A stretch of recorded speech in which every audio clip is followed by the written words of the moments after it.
नमस्कार। नेपाल टेलिभिजन समाचारमा स्वागत छ। म श्वेता सिन्हा। साथमा छु म गोविन्द धिताल। सुरुमा यस प्रसारणका प्रमुख समाचार।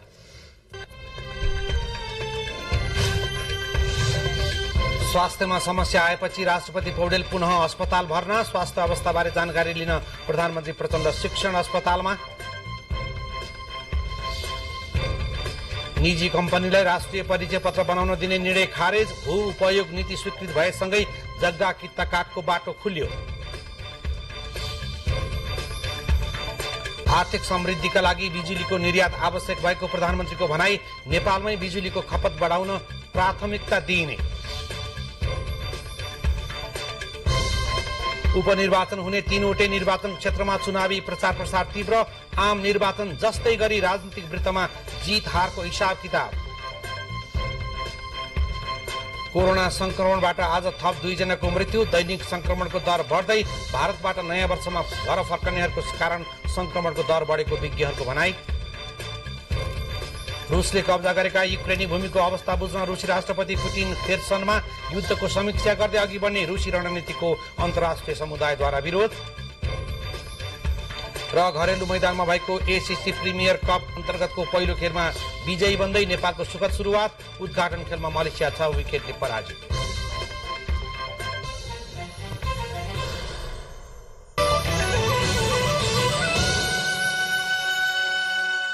समाचार अब विस्तारमा। राष्ट्रपति रामचन्द्र पौडेलको त्रिभुवन विश्वविद्यालय शिक्षण अस्पतालमा छाती रोग विशेषज्ञ डाक्टर नीरज बाउमसँगको टोलीले उपचार गरिरहेको छ। राष्ट्रपति पौडेलको फोक्सोमा पानी जमेको देखिएपछि परीक्षणको लागि पानी निकालिएकोमा सामान्य इन्फेक्सन देखिएपछि पौडेललाई अस्पताल भर्ना गरेर उपचार भइरहेको निजी सचिव चिरञ्जीवी अधिकारीले जानकारी दिनुभयो। उहाँको स्वास्थ्य अवस्थामा क्रमिक रूपमा सुधार भइरहेको पनि सचिव अधिकारीले बताउनुभयो।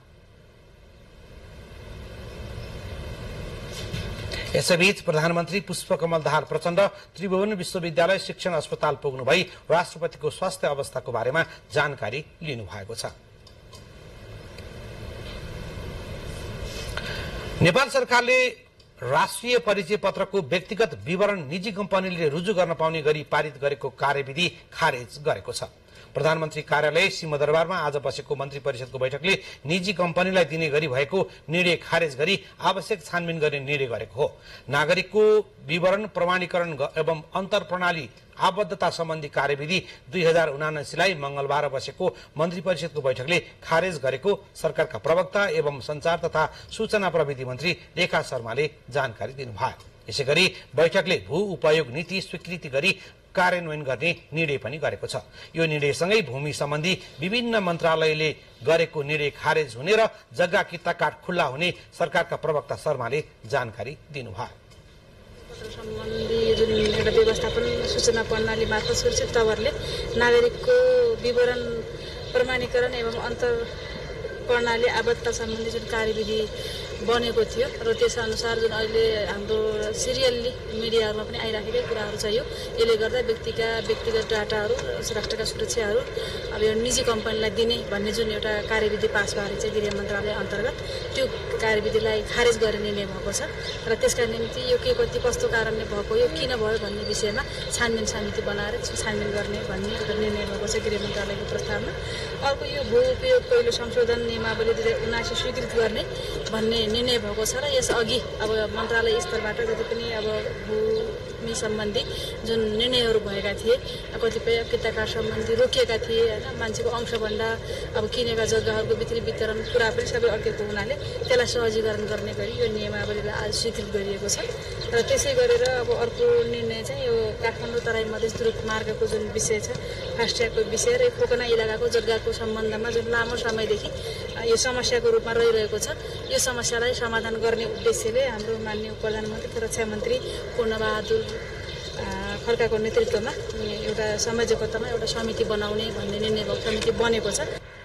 मन्त्री परिषदको बैठकले फास्ट ट्र्याक निर्माण सम्बन्धमा ललितपुरको खोकना क्षेत्रमा रहेको जग्गा सम्बन्धी समस्या समाधानको लागि उपप्रधान तथा रक्षा मन्त्री पूर्णबहादुर खड्काको नेतृत्वमा सहजीकरण समिति गठन गर्ने निर्णय पनि गरेको प्रवक्ता शर्माले जानकारी दिनुभयो। प्रधानमन्त्री पुष्पकमल दाहाल प्रचण्डले निर्माणाधीन काठमाडौँ तराई मधेस द्रुत मार्गको आज अवलोकन गर्नुभएको छ। राष्ट्रिय गौरवको यो परियोजना प्रधानमन्त्री प्रचण्डको दोस्रो कार्यकालमा नेपाली सेनालाई जिम्मेवारी दिएको थियो। प्रधानमन्त्री प्रचण्ड लगायत नेपाल सरकारका उच्च अधिकारी सम्मिलित टोलीले निर्माण भइरहेका विभिन्न खण्डहरूमा पुगेर अवलोकन गरेको हो।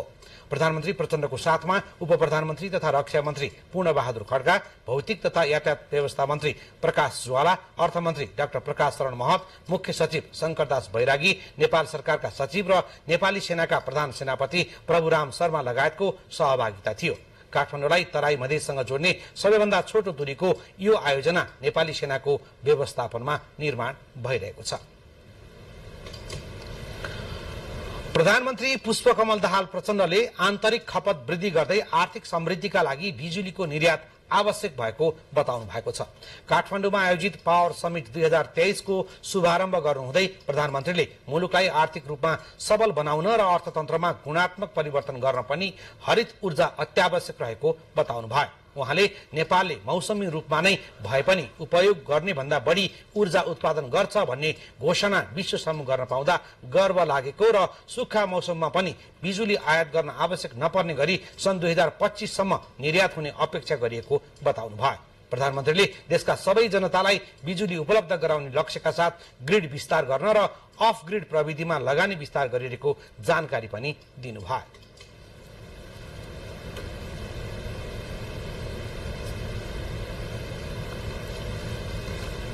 Of Nepal will work to ensure that industries across Nepal have access to green energy priced at competitive rates. The third sector is cooking. If we can get all Nepalese to cook with green energy, it will contribute to protecting our forest and also greatly reduce our dependence on imported LPG. The fourth and most critical area is transportation. The import of vehicles may continue, but we can make a transition to electric modes of transport so that our import of fossil fuels declines, and this contributes to mitigate the average adverse impacts of climate change. कार्यक्रममा ऊर्जा, जलस्रोत तथा सिंचाई मन्त्री शक्ति बहादुर बस्नेतले सरकार बिजुलीको अन्तर्राष्ट्रिय बजारको खोजी, आन्तरिक रूपमा खपत वृद्धि लगायतका काममा दीर्घकालीन सोचका साथ अगाडि बढेको उल्लेख गर्नुभयो। स्वतन्त्र ऊर्जा उत्पादकहरूको संस्था नेपाल इपानले आयोजना गरेको समिट भोलिसम्म चल्नेछ। मध्य प्रदेशको 12 जिल्लामा यति बेला मौसमी गर्मी मात्र बढेको छैन, वैशाख 10 गते हुने उपनिर्वाचनको चुनावी सरगर्मी पनि उत्तिकै बढ्दो छ। 12 प्रतिनिधि सभा निर्वाचन क्षेत्र नम्बर 2 मा हुने उपनिर्वाचनका लागि मतदानको दिन नजिकै जाँदा राजनीतिक दल र उम्मेद्वारहरू चुनावी प्रचार प्रसार कार्यक्रम र मतदाता भेटघाटमा व्यस्त बनेका छन्। 12 निर्वाचन क्षेत्र नम्बर 2 मा वैशाख 10 गते हुन गइरहेको प्रतिनिधि सभा सदस्यको उपनिर्वाचनको 5 दिन बाँकी रहँदा चुनावी सरगर्मी बढेको छ। 45 डिग्री गर्मीको प्रवाह नगरी राजनैतिक दलहरू घर दैलो र कोण सभा गर्दै मतदाताहरूको मन जित्न लागि परेका छन्। राजमार्ग क्षेत्र उत्तर कोल्बीदेखि दक्षिण सीमासम्म घर दैलो सक्न उम्मेद्वारहरू गर्मीको प्रवाह नगरी जनताका घर घर पुगेपछि चुनावी सरगर्मी बढेको हो। चुनावको मिति नजिकिँदै गर्दा उम्मेद्वारहरू आक्रामक रूपमा प्रचार प्रसारमा छन्। घर दैलो र चुनावी सभालाई तताउने गरेका केन्द्रीय अध्यक्ष सीके राउतको दरिलो उपस्थिति पाएका जनमत पार्टीका उम्मेद्वार शिवचन्द्र कुशवाहाले जनताको आफूलाई साथ रहेको बताउनु भएको छ। सबैले भनिरहेको संगठनै छैन, तर पनि म तपाईले अहिले तपाई देखिराख्नु जनमत पार्टी प्रति जो आकर्षण देखिराख्नु भएछ, जनताको भावना र विश्वास जो देखिराख्नु भएछ, अहिले जनता पार्टीको उम्मेद्वार सँगै अहिले उपेन्द्र यादवजीको टक्कर भनिया छ नि त सबैले। केन्द्रीय स्तरका नेता तथा कार्यकर्ताको बाक्लो उपस्थितिले चुनावी माहौल तातेको छ भने पुनः निर्वाचनले मतदाता उत्साही बनेका छन्। घर दैलोमा भेटिएका नेकपा एमालेका उम्मेद्वार पुरुषोत्तम पौडेलले जिल्लाकै निम्ति काम गरेको मान्छे जनताले खोजेको बताउनु भएको छ।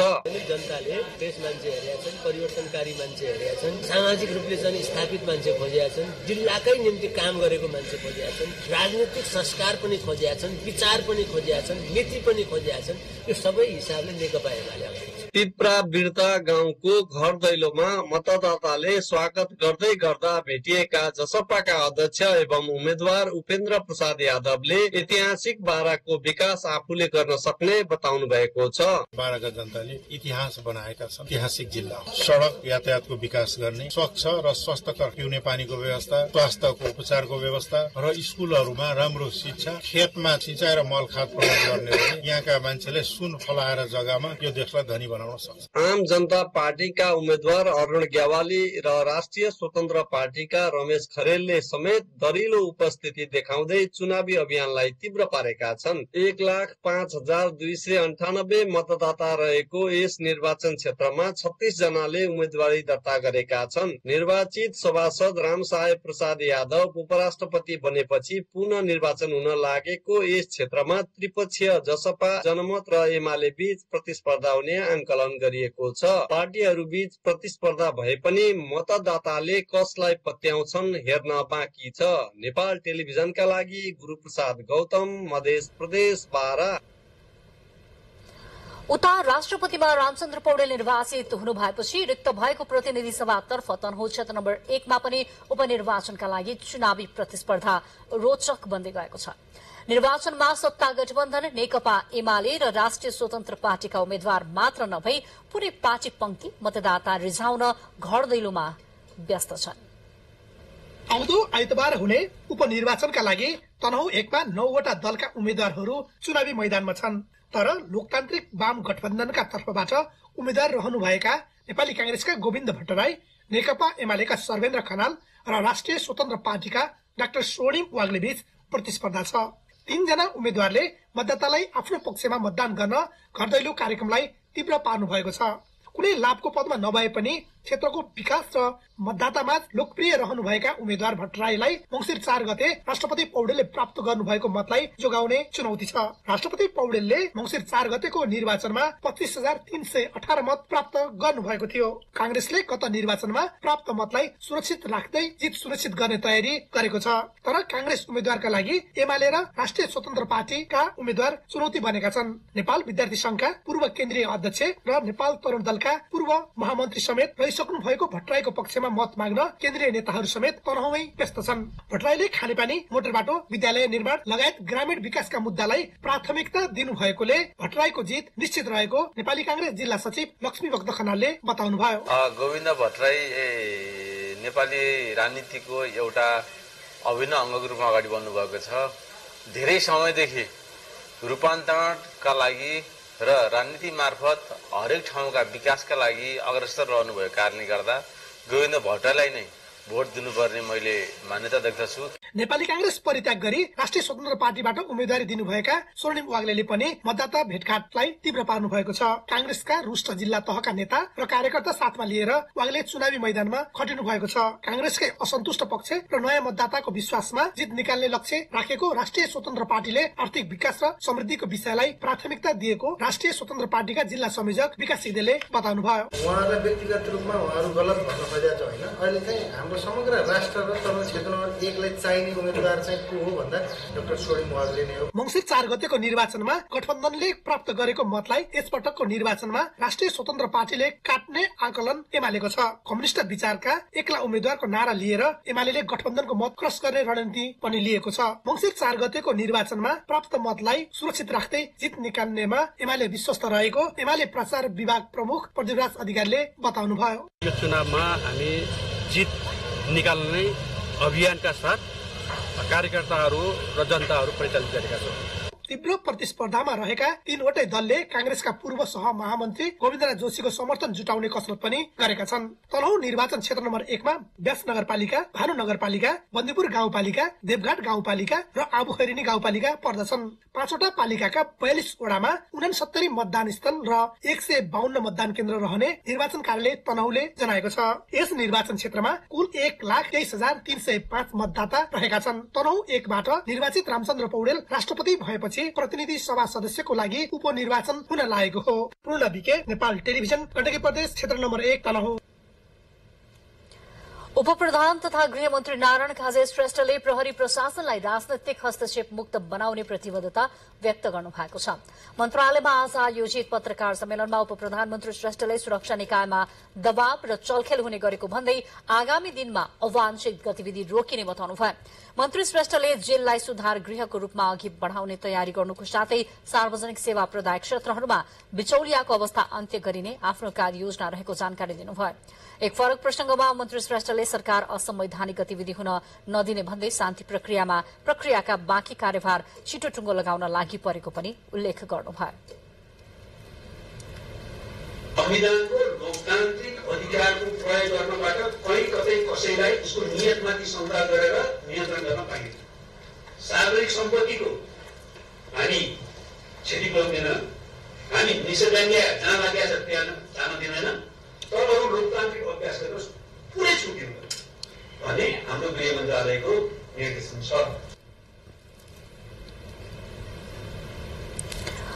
कोरोना संक्रमण दिन प्रतिदिन बढ़दै गएको छ र आज थप 2 जनाको संक्रमणकै कारण मृत्यु भएको छ। यी लगायतका अन्य समाचार लिएर एकैछिनको विश्रामपछि पुनः उपस्थित हुनेछौं।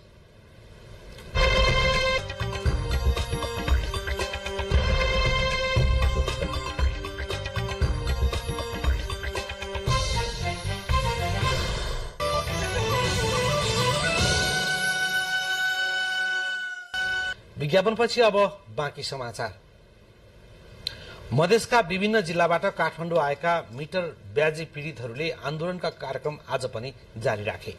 गत सोमबार आन्दोलनका क्रममा प्रहरीले कुटपिट गरी घाइते बनाएका र पक्राउ गरेकाहरूलाई तत्काल रिहाई गर्न उनीहरूले माग पनि गरेका छन्। यसैबीच उपप्रधान तथा गृहमन्त्री नारायण काजी श्रेष्ठले मिटर ब्याजी पीड़ितहरूलाई न्याय दिन सरकार प्रतिबद्ध रहेको बताउनु भएको छ। मिटर ब्याजीलाई कारवाही सहितको माग राखेर पीड़ितहरूले मुख्य प्रशासनिक केन्द्र सिंहदरबार अगाडि प्रदर्शन गरेका छन्। सरकारी वार्ता टोलीले आफ्ना माग सम्बोधन नगरेको आरोप लगाउँदै वार्ता नगर्ने अडान लिएका पीड़ितहरूको समूहले केही दिन यतादेखि फेरि राजधानी केन्द्रित विरोधका कार्यक्रम गरिरहेका हुन्। सोमबार रत्न पार्क स्थित शान्ति बाटिकामा आफूहरूको शान्तिपूर्ण विरोध कार्यक्रममा प्रहरीले हस्तक्षेप र लाठीचार्ज समेत गरेको भन्दै उनीहरूले गृहमन्त्रीको आलोचना पनि गरेका छन्। सिंहदरबार बाहिर प्रदर्शन गर्ने तयारीमा रहँदा प्रहरीले कुटपिट गरी घाइते बनाएका र केहीलाई पक्राउ समेत गरेको भन्दै उनीहरूले तत्काल रिहाईको माग समेत गरेका छन्। सरकारले मिटर ब्याज पीड़ितको एक समूहसँग चैत 18 गते 5 बुँदे सहमति गरेको थियो। उक्त सहमतिले मिटर ब्याज पीड़ितको तत्कालको समस्या समाधान नहुने भन्दै यो समूह 3 हप्ता अघि मधेसका विभिन्न जिल्लाबाट काठमाडौँ आई आन्दोलन गरिरहेका छन्।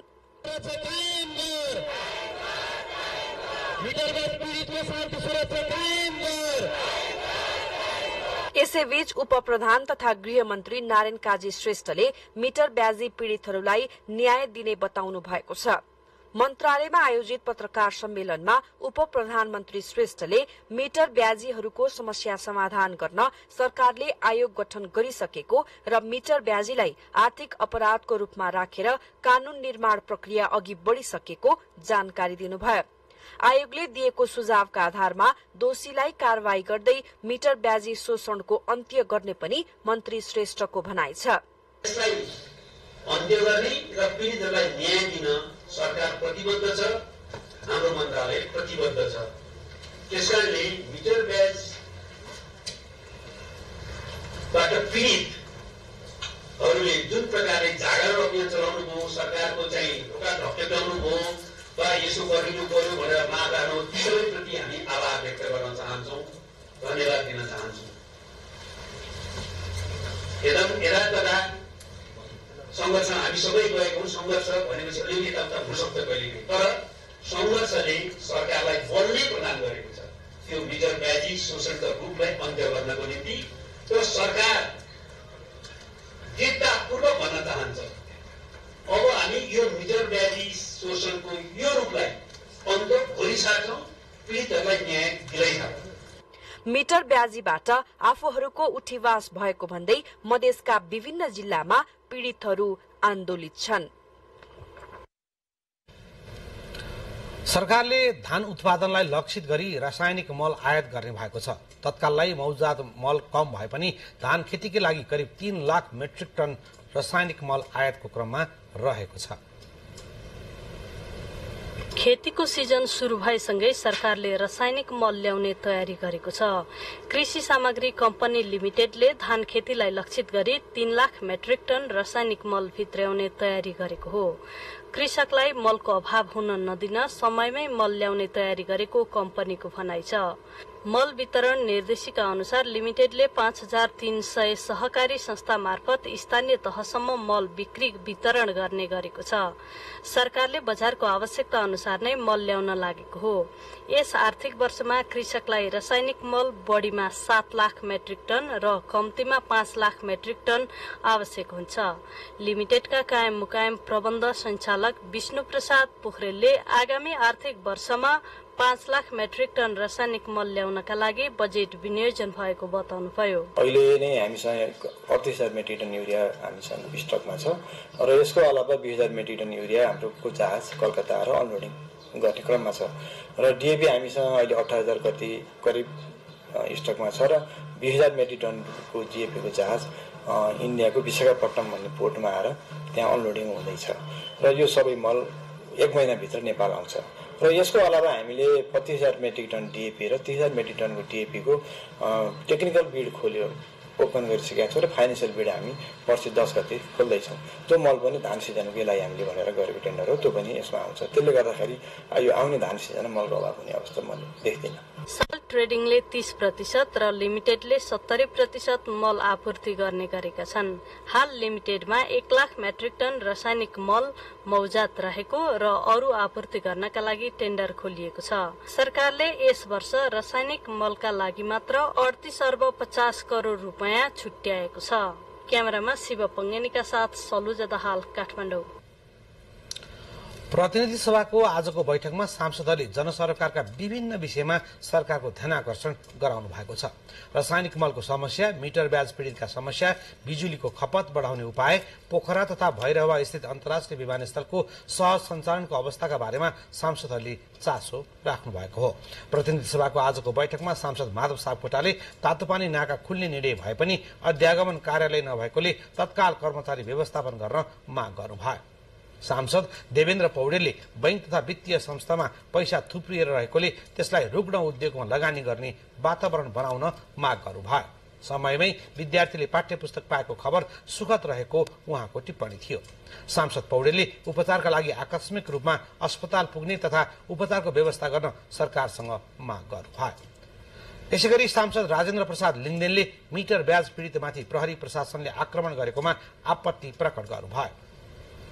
सांसद मानवीर राईले वैदेशिक रोजगारीका क्रममा मलेसिया गएका एक नेपालीको शंकास्पद निधन भएको घटनाको छानबिन गर्न सरकारसँग माग राख्नु भयो। सांसद मेटमणि चौधरीले संघीय संसद भवन रहेको अन्तर्राष्ट्रिय सम्मेलन केन्द्र परिसरमा रहेका केही भवन प्रयोग गरे बापतको भाडा बुझाउन एक व्यवसायीले अटेर गरेको पाइएकोले तत्काल कारबाहीको दायरामा ल्याउन आग्रह गर्नुभयो। सांसद रूपा विकले देशव्यापी रूपमा देखिएको जातीय विभेदको अन्त्य गर्न सम्बद्ध निकायले विशेष ध्यान दिनुपर्ने बताउनुभयो। सांसद रघुजी पन्तले नारायणगढ मुगलिन सड़क खण्ड निर्माण सम्बन्धी फाइल हराएको उल्लेख गर्दै विस्फोटक पदार्थ उत्पादनमा ध्यान दिन र विकास निर्माणको कामलाई थप प्रभावकारी बनाउन आग्रह गर्नुभयो। यसैगरी सांसद प्रेम सुवालले मिटर ब्याज पीडितमाथि हिजो भएको आक्रमणबारे प्रधानमन्त्री र गृहमन्त्रीले सदनलाई जानकारी गराउनुपर्छ भन्नुभयो। सांसद चित्रबहादुर केसीले खेतीयोग्य जमिन बाटोलाई आधार बनाएर मूल्याङ्कन गरिँदा नागरिकले राजस्व समेत तिर्न नसक्ने अवस्था आएको भन्दै त्यसलाई सच्याउनु पर्ने माग राख्नुभयो। नेकपा माओवादी केन्द्रले समर्थन फिर्ता लिएसँगै अल्पमतमा पर्नुभएका गण्डकी प्रदेश सरकारका मुख्यमन्त्री खगराज अधिकारीले संविधान अनुसार विश्वासको मत लिनुपर्ने समय सीमा यही वैशाख 9 मा सकिँदैछ। मुख्यमन्त्रीले विश्वासको मत लिने समय सीमा घर्किँदै जाँदा प्रदेश सभाको सबैभन्दा ठूलो दल नेपाली कांग्रेसले भने आफ्नो नेतृत्वको भावी प्रदेश सरकार गठनका लागि अन्य दलहरूसँग छलफल अघि बढ़ाएको छ। गण्डकी प्रदेशमा राजनीतिक घटनाक्रमसँगै सरकार परिवर्तनको संकेत देखिएको छ।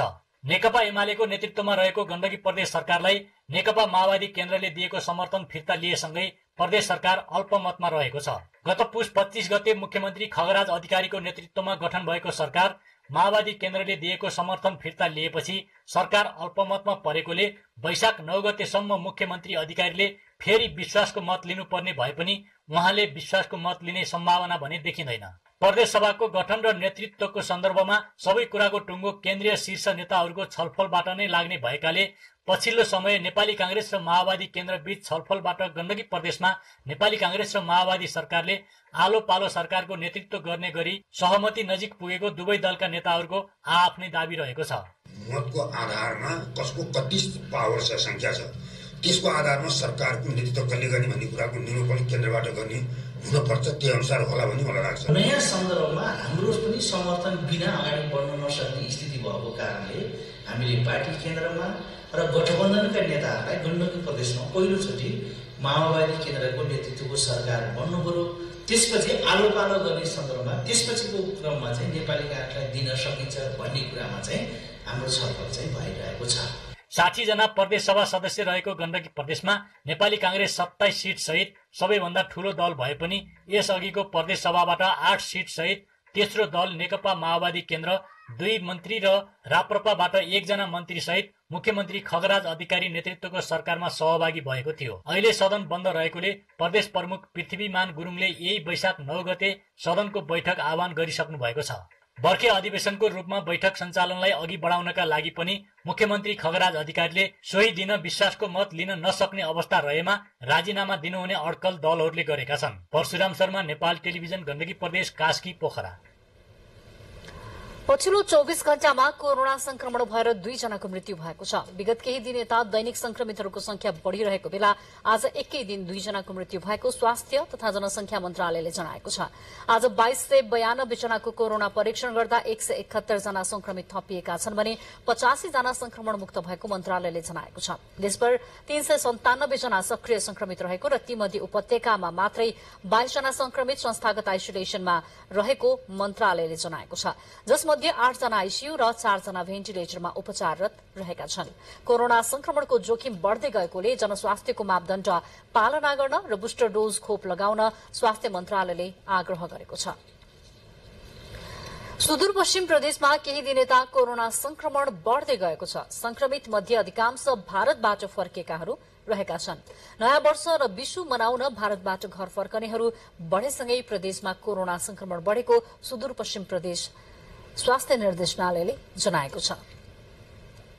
सुदूरपश्चिम प्रदेश स्वास्थ्य निर्देशनालयका अनुसार गत चैत 21 यता 290 जनामा कोरोना संक्रमण पुष्टि भएको छ। ती मध्ये 192 जनामा नाकामै गरिएको परीक्षणमा कोरोना संक्रमण देखिएको हो। अहिले भारतमा कोरोना संक्रमण बढ़ेकाले त्यहाँबाट फर्कनेहरूमा संक्रमण बढ़ी देखिन थालेपछि सुदूरपश्चिममा पनि संक्रमण दर बढ़ेको सुदूरपश्चिम प्रदेश स्वास्थ्य निर्देशनालयका निमित्त निर्देशक डाक्टर जगदीश जोशीले जानकारी दिनुभयो। पछिल्लो चरणमा यस्तो भएको चाहिँ लगभग यो 2 हप्ता यताको यो विवरण हेर्दाखेरि चाहिँ केसहरू चाहिँ अलि बढ्ने क्रममा नै देखिएको छ। केही समय अघिसम्म सुदूरपश्चिममा संक्रमण दर शून्य थियो। नयाँ वर्षसँगै सुदूरपश्चिमको मौलिक पर्व विशु पर्व मनाउनका लागि प्रदेशका विभिन्न 5 वटा नाका भएर 2 साताको अवधिमा करिब 15,000 नेपालीहरू स्वदेश फर्किएको निर्देशनालयको तथ्याङ्क छ। यो अवधिमा 9,000 जनाको पीसीआर एन्टिजेन मार्फत कोरोना परीक्षण गरिएको थियो। कैलालीको गौरीफन्टा, कञ्चनपुरको गड्डाचौकी र बेलौरी, दार्चुलाको पुलघाट र बैतडीको झुलाघाट नाकामा प्रदेश सरकारले हेल्थ डेस्क राखेको छ। ती हेल्थ डेस्कहरूमा भारतबाट फर्कने नेपालीहरूको एन्टिजेन परीक्षण भइरहेको छ। परीक्षणमा दैनिक रूपमा भारतबाट फर्किएकाहरूमा कोरोना पोजिटिभ देखिरहेको कैलालीको गौरीफन्टा नाकामा रहेको हेल्थ डेस्कका प्रमुख गणेश साउदले बताउनुभयो। आवत जावतको संख्या जाने भन्दा आउनेको संख्या चाहिँ बढ्दो क्रममा छ। भारतबाट फर्किएकाहरूमा संक्रमण देखिन थालेपछि सीमा नाकाहरूमा कोरोना परीक्षण बढाइएको सुदूरपश्चिम स्वास्थ्य निर्देशनालयले जनाएको छ। प्रदेश सरकारले सीमा क्षेत्रमा स्थापना गरेका हेल्थ डेस्कहरूले एन्टिजेन परीक्षण गरिरहेका छन्। कोरोना बढ्न थालेपछि प्रदेश सरकारले सीमामा सतर्कता अपनाउन थालेको सुदूरपश्चिम प्रदेश स्वास्थ्य निर्देशनालयका निमित्त निर्देशक डाक्टर जगदीश जोशीले जानकारी दिनुभयो। सतर्क रहेका छौं। हामीले हाम्रो निकायहरूसँग चाहिँ समन्वय गरिराखेका छौं र आवश्यक सामग्रीहरू औषधिहरूको पनि हामीले यथोचित व्यवस्था पनि गरेका छौँ र सम्पूर्ण मातहतका निकायहरूमा पनि हामीले सचेत रहनको लागि चाहिँ पत्राचार गरिसकेका छौँ। त्यस्तै जनचेतनाका लागि पनि विभिन्न कार्यक्रमहरू योसँग रिलेटेड कार्यक्रमहरू पनि हामीले चलाइराखेका छौँ र नाकाहरूमा थप व्यवस्थित गर्नका लागि पहिलेदेखि नै त्यहाँ कर्मचारीहरू हुनुहुन्छ, उहाँहरूलाई सजग रहन हामीले निर्देशन दिइसकेका छौँ र त्यहाँ यदि कतै औषधिहरू अभाव छ भने ती औषधिहरूको व्यवस्थापन गर्नेतिर पनि लागिरहेका छौँ। स्क्रिनिङको कामहरू भइरहेको छ। कोरोना संक्रमणका कारण पछिल्लो समयमा सुदूरपश्चिममा एकजनाको मृत्यु भएको छ। धनगढी स्थित सेती प्रादेशिक अस्पतालमा उपचाररत एकजना कोरोना संक्रमित महिलाको गत आइतबार मृत्यु भएको हो। स्वास्थ्यमा जटिलता उत्पन्न भई संक्रमितहरू अस्पताल भर्ना हुने दर अहिले न्यून नै रहेको छ। सीताराम ओझा, नेपाल टेलिभिजन, कैलाली। भोलि र पर्सि बालबालिकालाई भिटामिन ए र जुकाको औषधि खुवाइँदैछ। 55 महिना उमेरदेखि 6 वर्षसम्मका बालबालिकालाई भिटामिन ए क्याप्सुल खुवाउन सकिने स्वास्थ्य तथा जनसंख्या मन्त्रालयले जनाएको छ। यसैगरी 12 देखि 55 महिना उमेरसम्मका बालबालिकालाई जुकाको औषधि पनि खुवाइने मन्त्रालयले जनाएको छ। आफ्ना बालबालिकालाई नजिकैको महिला सामुदायिक स्वास्थ्य स्वयंसेविका मार्फत भिटामिन ए र जुकाको औषधि खुवाउन पनि मन्त्रालयले आग्रह गरेको छ। समाचारहरू बाँकी नै छन्, एकैछिन विश्राम।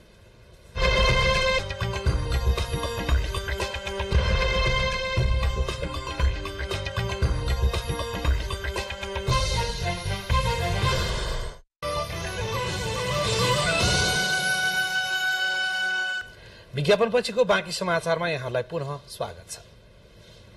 प्रधानमन्त्री पुष्पकमल दाहाल प्रचण्डसँग राष्ट्रसंघीय प्रतिनिधिमण्डलले आज शिष्टाचार भेट गरेको छ।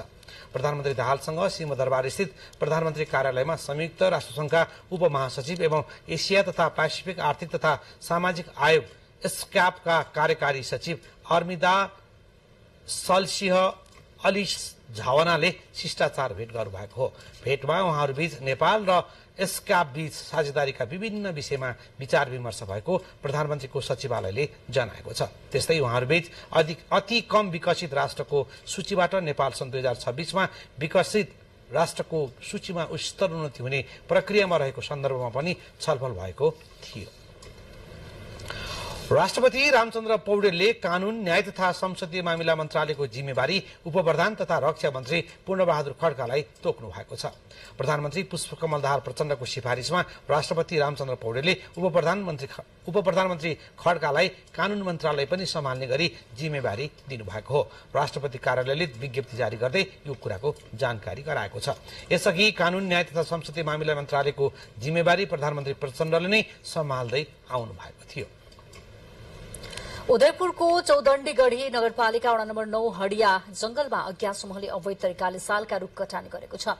स्थानीय देवीस्थान सामुदायिक वन क्षेत्रभित्र पर्ने करिब 100 क्युफिट काठको साल जातको हरिया रूखको अवैध कटान गरिएको हो। रूख कटान कसले किन गर्यो भन्ने सम्बन्धमा अनुसन्धान गर्ने डिभिजन वन कार्यालय उदयपुर गाईघाटले अनुसन्धान शुरू भएको बताएको छ। रूख कटानमा संलग्न जो भए पनि वन पैदावार हानि नोक्सानी गरेको अभियोगमा कार्यवाही गर्ने डिभिजनल वन अधिकृत डाक्टर इन्द्र प्रसाद सापकोटाले बताउनुभयो। वन्यजन्तु, वन पैदावार र पर्यावरणको बारेमा बालबालिकाहरूमा चेतना अभिवृद्धि गर्न चित्रकला प्रतियोगिताको आयोजना गरिएको छ। सदर चिड़ियाखाना जाउलाखेलमा आयोजना गरिएको चित्रकला प्रतियोगितामा विभिन्न विद्यालयका बालबालिकाहरूको सहभागिता रहेको छ। वन्यजन्तु, पर्यावरण र मानव बीचको सम्बन्ध र सन्तुलनको बारेमा नयाँ पुस्तामा चेतना अभिवृद्धि गर्न चिड़ियाखाना भित्रै चित्रकलाको आयोजना गरिएको हो। वन्यजन्तु र मानव बीचको सम्बन्धसँगै सिंगो पृथ्वीको लागि वन्यजन्तु संरक्षणको आवश्यकता र अपरिहार्यताको बारेमा बालबालिकाहरूले आफ्नो चित्रकला मार्फत सुन्दर ढंगले प्रस्तुत गरेका छन्।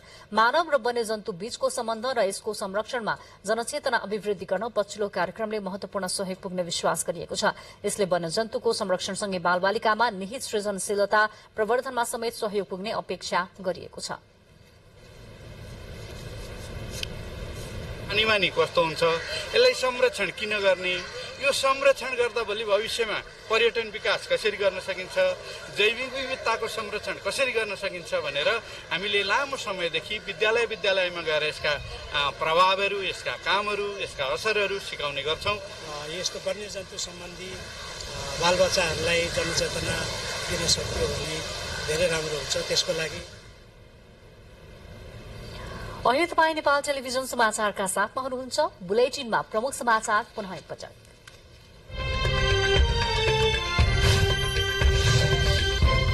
स्वास्थ्यमा समस्या आएपछि राष्ट्रपति पौडेल पुनः अस्पताल भर्ना। स्वास्थ्य अवस्थाबारे जानकारी लिन प्रधानमन्त्री प्रचण्ड शिक्षण अस्पतालमा।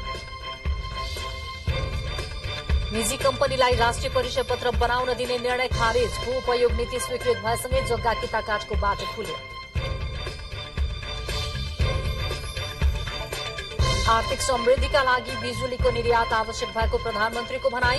नेपालमै बिजुलीको खपत बढाउन प्राथमिकतामा दिइने। उपनिर्वाचन हुने तीनवटै निर्वाचन क्षेत्रमा चुनावी प्रचार प्रसार तीव्र। आम निर्वाचन जस्तै गरी राजनैतिक वृत्तमा जितहारको हिसाब किताब। कोरोना संक्रमणबाट आज थप 2 जनाको मृत्यु। दैनिक संक्रमणको दर बढ्दै। भारतबाट नयाँ वर्षमा घर फर्कनेहरूको कारण संक्रमणको दर बढेको विज्ञहरूको भनाई। रूसले कब्जा गरेको युक्रेनी भूमिको अवस्था बुझ्न रूसी राष्ट्रपति पुटिन खेर्सनमा। युद्धको समीक्षा गर्दै अघि बढ्ने रूसी रणनीतिको अन्तर्राष्ट्रिय समुदायद्वारा विरोध। र घरेलु मैदानमा भएको एसीसी प्रिमियर कप अन्तर्गतको पहिलो खेलमा विजयी बन्ने नेपालको सुखद सुरुवात। उद्घाटन खेलमा मलेसिया 6 विकेटले पराजित। अरू समाचारहरूको क्रम। विमानस्थलको विद्युत प्रणालीमा मर्मत गर्न त्रिभुवन अन्तर्राष्ट्रिय विमानस्थलमा पर्सि बिहानदेखि केही घण्टा बन्द हुने भएको छ।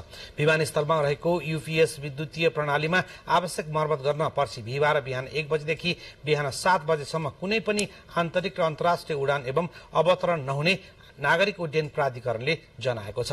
प्राधिकरणले आज सूचना जारी गर्दै यो समयमा उडान तालिका परेका यात्रुहरूलाई सम्बन्धित विमान कम्पनीसँग समन्वय गर्न पनि आग्रह गरेको छ। अब हाम्रै घरभित्रको एउटा समाचार छ। नेपाल टेलिभिजनका वरिष्ठ आर्टिस्ट रमेश महर्जन सेवानिवृत्त हुनुभएको छ। अपरेसन महाशाखा अन्तर्गत ग्राफिक्समा 35 वर्षभन्दा बढी सेवा गरी उहाँको आजबाट अनिवार्य अवकाश भएको हो। नेपाल टेलिभिजनले आज एउटा कार्यक्रम गरी उहाँको विदाई गरेको छ। कार्यक्रममा नेपाल टेलिभिजनका कार्यकारी अध्यक्ष समीरजङ शाहले बदलिँदो प्रविधिलाई आत्मसात गरी नेपाल टेलिभिजनमा रहेर ग्राफिक्सको क्षेत्रमा महर्जनले पुर्याउनु भएको योगदानको प्रशंसा गर्नुभयो। कार्यकारी अध्यक्ष शाहले कार्यालयमा आउने जाने प्रक्रिया निरन्तर हुने र उहाँसँग भएको दक्षता र सिपलाई नेपाल टेलिभिजनले आगामी दिनमा पनि कुनै न कुनै माध्यमबाट सदुपयोग गर्ने बताउनु भयो।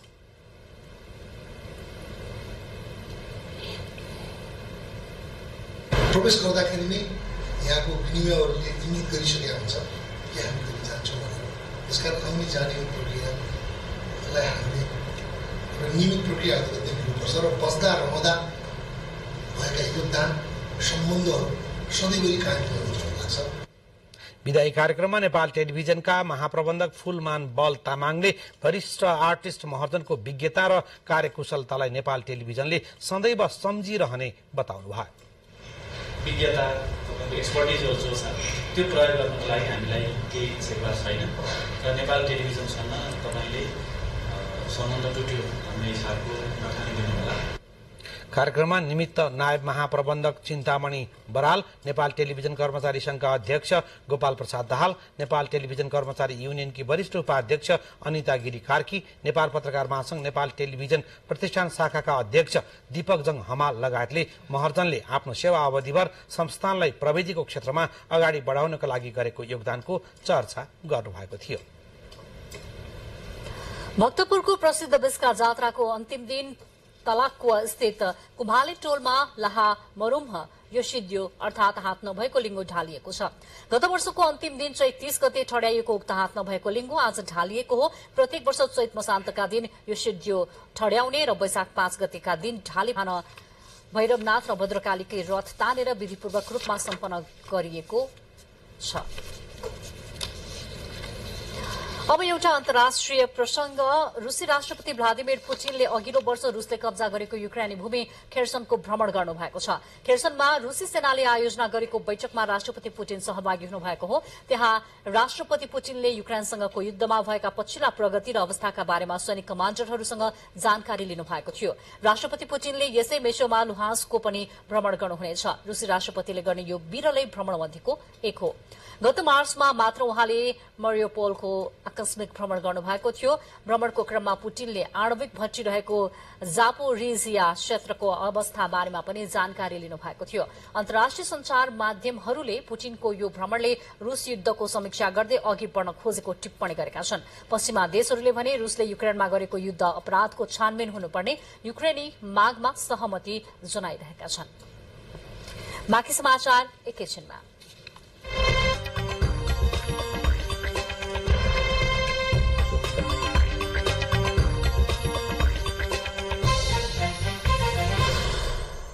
अब आर्थिक समाचारको पालो।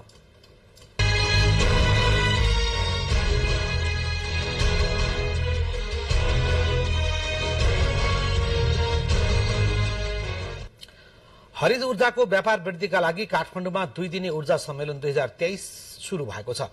सम्मेलनले नेपालको निजी क्षेत्रले उत्पादन गरेको हरित ऊर्जाको खपतलाई बढाएर छिमेकी मुलुकमा निर्यात गर्ने मुख्य उद्देश्य राखेको छ। हरित ऊर्जाको व्यापार विस्तारीकरण भन्ने नाराका साथ काठमाडौँमा 2 दिने ऊर्जा सम्मेलन शुरू भएको छ। स्वतन्त्र ऊर्जा उत्पादकहरूको संस्था इपानले आयोजना गरेको सम्मेलनमा विद्युतको आन्तरिक खपत वृद्धि तथा अन्तर्राष्ट्रिय बजार विस्तारीकरणलाई विशेष जोड दिएको छ। सम्मेलनमा नेपालको विद्युत बजार, जलविद्युतको माग, प्रसारण पूर्वाधार, प्रविधि नव प्रबन्धन गरी 16 वटा सेसनमा छलफल हुने इपानका अध्यक्ष कृष्ण आचार्यले जानकारी दिनुभयो। सम्मेलनको प्रमुख उद्देश्य नेपालका निजी क्षेत्रले उत्पादन गरेको हरित ऊर्जाको खपत वृद्धि र व्यापार रहेको इपानले जनाएको छ। करिब 30,000 मेगावाटसम्मका विभिन्न चरणका आयोजनाहरूमा निजी क्षेत्र चाहिँ संलग्न भएको अवस्था हो। अब चाहिँ निजी क्षेत्रलाई व्यापारमा पनि खुला गरिदिनुपर्छ। अहिलेसम्म निजी क्षेत्रलाई सरकारले व्यापार गर्न दिएको छैन। ऊर्जा सम्मेलनले निजी क्षेत्रले उत्पादन गरेको हरित ऊर्जाले सम्भावित मुलुकको मार्केट पहिचान गर्न सहयोग पुग्ने अपेक्षा राखिएको धारणा नेपाल विद्युत प्राधिकरणका प्रबन्ध निर्देशक कुलमान घिसिङको छ। नेपालको सबभन्दा ठुलो एजेन्डा भनेको मार्केट हो। मार्केट, इलेक्ट्रिसिटी मार्केट, नेपालको हाइड्रो पावरको मार्केट चाहिँ क्रस बोर्डर मार्केट, यो रिजनल मार्केट बङ्गलादेशसम्म, त्योभन्दा पनि बियोन्ड बङ्गलादेशभन्दा पनि बाहिर पनि हुन सक्छ। भुटान के अरे बङ्गलादेश, इन्डिया, यो मार्केटलाई कसरी चाहिँ एक्सप्लोर गर्ने, कसरी कम्पिटिटिभ बनाउने र यसलाई चाहिँ इफिसियन्ट कसरी बनाउने भन्ने नै हाम्रो मुख्य एजेन्डा हो नेपालको। यसैगरी नेपालमा उत्पादित ऊर्जाको आन्तरिक खपत वृद्धि भई अन्तर्राष्ट्रिय बजारमा पुर्याउन सहयोग पुग्ने अपेक्षा सम्मेलनका सहभागीहरूले लिएका छन्। एनर्जी प्रोडक्सन गरेर त्यसलाई मार्केटिङ पनि गर्न सकोस् र यसमा खास गरेर हाम्रो इन्डिया बङ्गलादेशसम्म हामीले यो एनर्जीलाई पुगाउन सकौँ, मार्केटिङ गर्न सकौँ, नेपालको ट्रेड ब्यालेन्स ट्रेड डेफिसिटलाई ट्रेड ब्यालेन्स गर्न सकौँ भन्ने चाहिँ नै मेन थिम र मेन उद्देश्य हो। यसले चाहिँ हामीलाई एउटा थप ऊर्जा, इनर्जी र शिक्षा प्रदान गरेछ। यसको कारणले हामीले अझै ठुल्ठुला हाइड्रो पावर नेपालीहरूले नै बनाउन सकिन्छ भन्ने थप ऊर्जा पनि आएको छ। सम्मेलनमा नेपाल, भारत, बङ्गलादेश, भुटान, श्रीलङ्का लगायत 30 देशका 300 भन्दा बढी स्वदेशी तथा विदेशी प्रतिनिधिहरू सहभागी भएका छन्। क्यामेरामा प्रधुन ढुङ्गेलका साथ पवन वर्षा शाह, नेपाल टेलिभिजन, काठमाडौँ। पाल्पाको तानसेन नगरपालिका वडा नम्बर 10 तेलघाको सुनडाँडा गाउँ जहाँ खानेपानीको समस्या छ, तर त्यही गाउँका महिलाहरू आकाशे पानीको भरमा तरकारी खेती गरेर मनग्गी आमदानी गर्ने गरेका छन्। आकाशे पानी संकलन गरेर त्यहाँका महिलाहरूले बेमौसमी तरकारी खेतीबाट आमदानी गर्दै आएका छन्। उनीहरूले एक सिजनमा कम्तीमा 4 लाख बढीको तरकारी बिक्री गर्दछन्। त्यहाँबाट तानसेन र बुटवल बजारमा दैनिक 50,000 बढीको तरकारी निर्यात हुँदै आएको छ।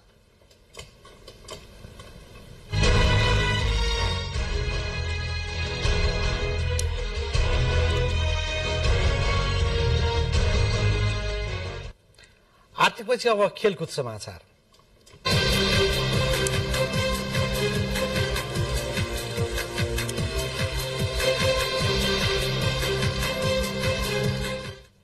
काठमाडौँमा आजबाट शुरू भएको एसियाली क्रिकेट परिषदको एसीसी प्रिमियर कप प्रतियोगिताको उद्घाटन खेलमा नेपाल विजयी भएको छ।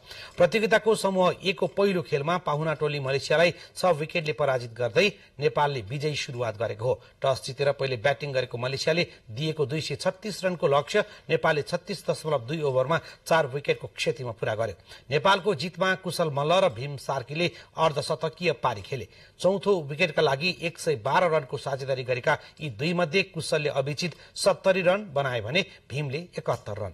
यसैगरी कप्तान रोहित पौडेलले 42 रन बनाउँदा ओपनर कुशल भुर्तेलले 38 रन बनाए। नेपाल विरुद्ध मलेसियाका विजय उन्नी, बिरनदीप सिंह, मोहम्मद वाफिक र रिजवान हैदरले समान 1-1 विकेट लिए। यसअघि टस जितेर पहिले ब्याटिङ गरेको मलेसियाले 50 ओभरमा 9 विकेट गुमाएर 235 रन बनाएको थियो। मलेसिया विरुद्ध सोमपाल कामी र सन्दीप लामिछानेले समान 3-3 विकेट लिए भने ललित नारायण राजवंशीले 2 तथा गुलशन झाले 1 विकेट लिए। नेपालले अब आफ्नो दोस्रो खेल यही 8 गते ओमान विरुद्ध खेल्नेछ। 10 राष्ट्र सहभागी यस प्रतियोगिताको समूह एमा रहेको नेपाल आजको जितपछि 2 अङ्क सहित शीर्ष स्थानमा रहेको छ। यसैगरी आज भएको अर्को खेलमा हङकङले सिंगापुरलाई 8 विकेटले पराजित गर्यो। मूलपानी क्रिकेट मैदानमा भएको खेलमा सिंगापुरले दिएको 175 रनको लक्ष्य 33 ओभरमा 2 विकेट गुमाएर पूरा गर्दै हङकङले जित दर्ता गराएको हो। शहीद स्मारक ए डिभिजन लीग फुटबल अन्तर्गत आज भएको 10औं चरणका खेलहरू आजबाट शुरू भएका छन्। 10औं चरण अन्तर्गत आज त्रिपुरेश्वर स्थित दशरथ रंगशालामा भएका 2 खेलमा निरोध टिम एनआरटी र एफसी कुमल 4 तथा मनाङ मर्स्याङ्दी क्लब र त्रिभुवन आर्मी क्लब बीच प्रतिस्पर्धा भयो। पहिलो खेलमा एनआरटीले कुमल 4लाई 3-1 गोल अन्तरले पराजित गर्यो। यो जितसँगै एनआरटी 10 अङ्क जोडेर 10औं स्थानमा पुगेको छ। छैटौं हार बेहोरेको कुमल 4 पनि समान 10 अङ्क सहित 11औं स्थानमा झरेको छ। यसैगरी आज भएको दोस्रो खेलमा आर्मीले मनाङलाई 1-0 गोल अन्तरले हराउन सफल भयो। जितसँगै 10 खेलमा 15 अङ्क जोडेको आर्मी चौथो स्थानमा उक्लिएको छ। लगातार तेस्रो हार बेहोरेको मनाङको भने 10 खेलमा 15 अङ्क छ।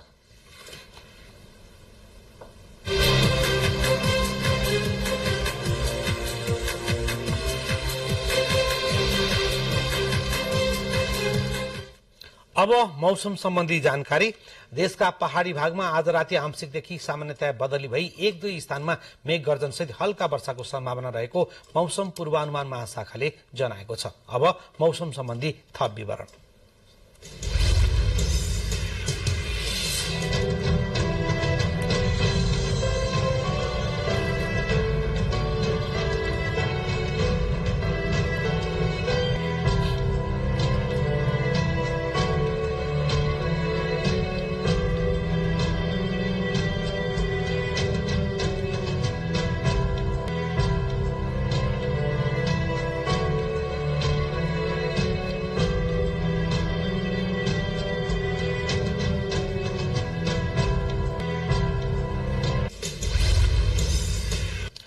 मौसम सम्बन्धी यो जानकारी सहित हामी समाचार बुलेटिनको अन्तिममा आइपुगेका छौं। अन्त्यमा प्रमुख समाचार एकपटक फेरि। स्वास्थ्यमा समस्या आएपछि राष्ट्रपति पौडेल पुनः अस्पताल भर्ना। स्वास्थ्य अवस्थाबारे जानकारी लिन प्रधानमन्त्री प्रचण्ड शिक्षण अस्पतालमा। निजी कम्पनीलाई राष्ट्रिय परिचय पत्र बनाउन दिने निर्णय खारेज। भू उपयोग नीति स्वीकृत भएसँगै जग्गा कित्ता काटको बाटो खुल्यो। आर्थिक समृद्धिका लागि बिजुलीको निर्यात आवश्यक भएको प्रधानमन्त्रीको भनाई। नेपालमै बिजुलीको खपत बढाउन प्राथमिकता दिइने। उपनिर्वाचन हुने 3वटै निर्वाचन क्षेत्रमा चुनावी प्रचार प्रसार तीव्र। आम निर्वाचन जस्तै गरी राजनीतिक वृत्तमा जित हारको हिसाब किताब। कोरोना संक्रमणबाट आज 2 जनाको मृत्यु। दैनिक संक्रमणको दर बढ्दै भारतबाट नयाँ वर्षमा घर फर्कनेहरूको कारण संक्रमणको दर बढेको विज्ञहरूको भनाई। रुसले कब्जा गरेका युक्रेनी भूमिको अवस्था बुझ्न रुसी राष्ट्रपति पुटिन खेर्सनमा युद्धको समीक्षा गर्दै अघि बढ्ने रुसी रणनीतिको अन्तर्राष्ट्रिय समुदायद्वारा विरोध। र घरेलु मैदानमा भएको एसीसी प्रिमियर कप अन्तर्गतको पहिलो खेलमा विजयी बन्दै नेपालको सुखद सुरुवात। उद्घाटन खेलमा मलेसिया 6 विकेटले पराजित।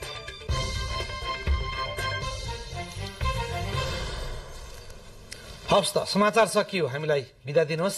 नमस्कार।